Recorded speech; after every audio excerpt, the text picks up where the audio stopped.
Developing now, an inmate at the Bexar County Jail tests positive for the coronavirus. The sheriff's office says it is the first person in custody to do so. Eyewitness News reporter Mariah Medina is live outside the Bexar County Jail with details. Mariah? The sheriff's office says that this inmate began feeling shortness of breath late last night and had a fever of over 100 degrees. So they tested him for coronavirus.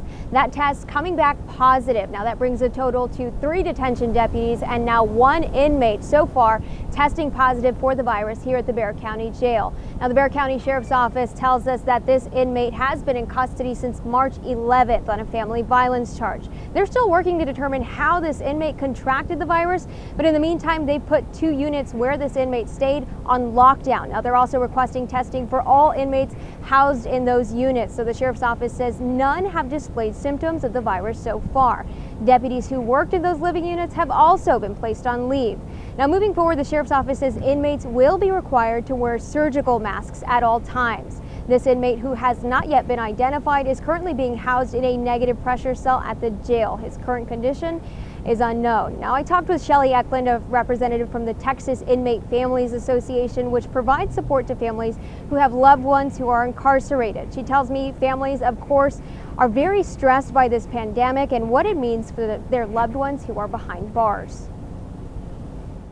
A lot of our families have anxiety because they cannot communicate on a regular basis with their loved ones. The visitation, of course, has been restricted, which, makes sense.